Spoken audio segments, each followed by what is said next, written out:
getting on stage, wow, getting on stage was a lot like losing my virginity. It was awkward. The room was silent, just like you guys are. I wasn't really ready, and I didn't really know if I was gonna bust. I'm lonely, but I'm a real nigga for being able to admit it, right?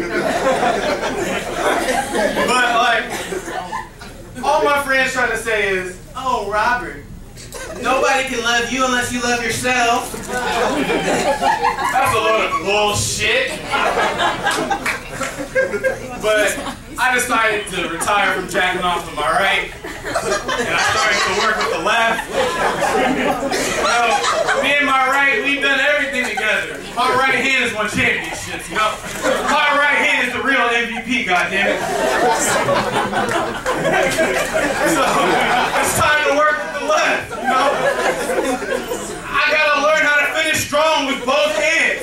LeBron James type shit.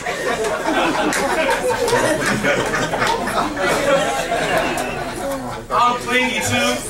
Only clingy, you can tell why I'm single, huh? Like, newsflash to any bitch perspective in here. If you text me every day, we basically go together in my book. Like, I saw a girl wink at me earlier today, and she just said she was getting something out of her eye. Nah, bitch, you want this dick.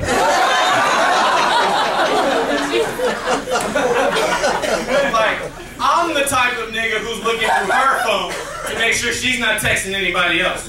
I'm the only friend you need. Period. I grew up going to school with all white people, so naturally I fell in love with white girls. And I soon realized thereafter that my dedication for white girls was way stronger than it probably needed to be. You see, my parents got divorced because I was applying to college, and the last thing they agreed on was, hey, this motherfucker Robert's about to marry him a black girl, you hear me? I remember I was so sad the day I had to put down Sarah and Sally for Shaniqua and Shawanda. Man, I remember the last thing my dad told me before I went to college was, hey, motherfucker, listen here. If you go to Atlanta and marry a white girl, I failed as a father then, shit.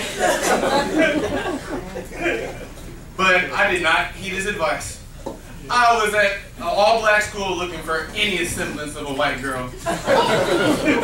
If you were half white, that was good with me. I remember I was at Georgia Tech and we were at a frat party with my friends, and they over here looked like they had seen a ghost. Like, in the South,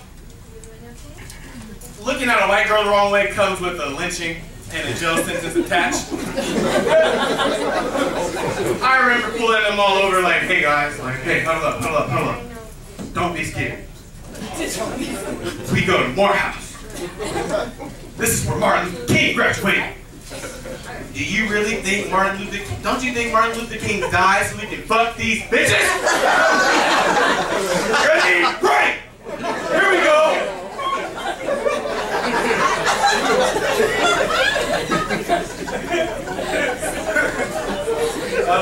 Amen. Growing up as kids, like, I guess we rely on the internet too much. Like, we just say fuck all the old school remedies. Like, we just rely on the internet. Like, I fucked my foot up a couple weeks ago. I remember limping into my mom's room like, hey mom, my foot hurts. Oh baby, just suck it in some Epsom salt, you poor baby. For those of you that don't know, Epsom salt is the black woman's cure for everything. If you have an STD, bitch, put it in some Epsom salt. Like, so I did what any normal millennial would do. I said, fuck the Epsom salt, I'm going on the internet. Go on to WebMD, and WebMD has a symptom tracker. But it's funny because you want them to tell you the real information, but you don't want to give them anything real about you. Like, you don't want to tell them your age, your date, your race. Like, why the fuck do you need to know this to make a diagnosis? Long story short, WebMD had me convinced that I had every foot disease in the book. They had me convinced that I had diabetes and my foot needed to be amputated. So I did what every normal person would do. I put my foot to the salt. Oh man. Protesting, man. Like, killing these Trayvon Martin, Eric Garner killings, man, they're horrible. Like, but one thing I don't understand is when you have friends of non-color who try to show an overwhelming amount of support, like they went through the struggle. Like, I got pulled over a couple weeks ago for driving while black. You guys probably don't know what that is. But driving while black is when you get pulled over for doing absolutely nothing but being black, and they find a reason to give you a ticket. And I remember I was with one of my homeboys in the car, and as the officer is coming up to the window, he over here has his hands up. Hands up, don't shoot. Hands up, don't shoot. Black lives matter, all lives matter. Hands up, don't shoot. I had to look at him like, Lee, if you don't sit your Asian ass down.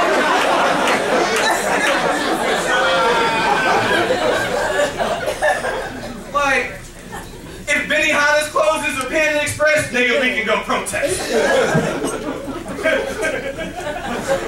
If Gayu Kaku closed down the Korean barbecue spot, nigga, let's go.